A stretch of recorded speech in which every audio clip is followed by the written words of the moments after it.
Hi everyone. I just wanted to touch base with anyone who's a part of the Salvation Army Rockingham discipleship huddles. Some will know because you've already joined, but we have just formed a new Facebook group. It's called Discipleship Huddles Network TSA Rockingham. I'll write it on the screen here. This is just for resourcing our huddles.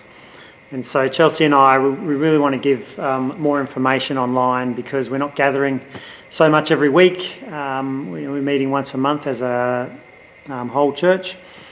And so we want to be a lot more intentional about giving information in different ways. So we're going to be putting some teaching online and teaching that's going to be helpful in your huddles. Also other information that's helpful in huddles, and we want to share some good news stories. If you have some good news stories, and we certainly hope that there are some, it would be wonderful to hear them and to share them online. Also at our monthly service would be great as well.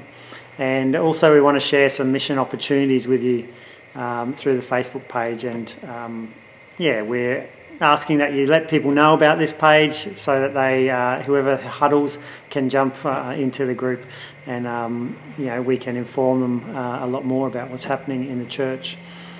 And also in huddles, listen, if people don't do Facebook, that's fine. We will find another way to get them the information. So whether they're videos online, we can send links, we can email them, and use other methods as well. Attachments always work.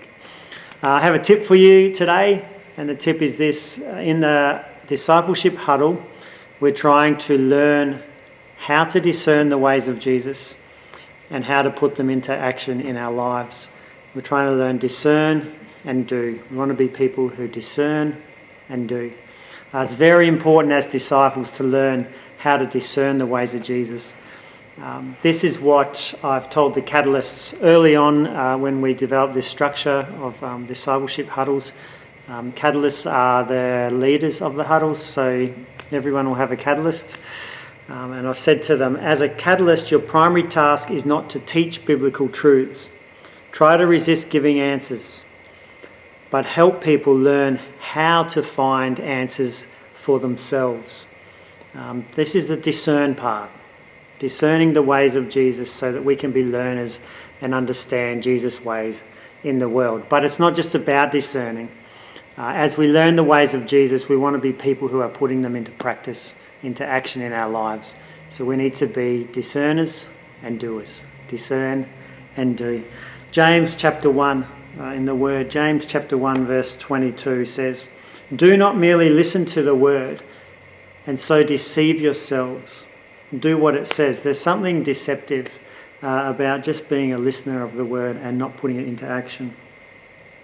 Anyone who listens to the word but does not do what it says is like a man who looks at his face in a mirror and after looking at himself goes away and immediately forgets what he looks like. But the man who looks intently into the perfect law that gives freedom and continues to do this, not forgetting what he has heard, but doing it, he will be blessed in what he does. We don't want to be people who just intellectually understand the forgiveness of God or understand what prayer is or just intellectually understand mission in the world and justice. We want to be people who can forgive. We want to be people who can hear from God and respond to God, who actually know Him. We want to be people who have hearts that break for our world and for the people in it. And we want to be people that do something about that. It starts with understanding the ways of Jesus and putting them into practice. Discern and doing. I just have a few reminders for you. On Sunday, the 7th of February, we're going to be gathering as a whole church. We're looking forward to that, and we'd love to hear some testimonies. If God is doing something in your life, we really want to hear about it. We're also going to be organising a worship night, just at the start of this year. So watch this space. More information will be coming. It's just going to be a night where we can just, come and worship the Lord, and just set up our year. And also keep checking back in with the Facebook group and for any information on huddles. So bless you, and I hope to see you soon.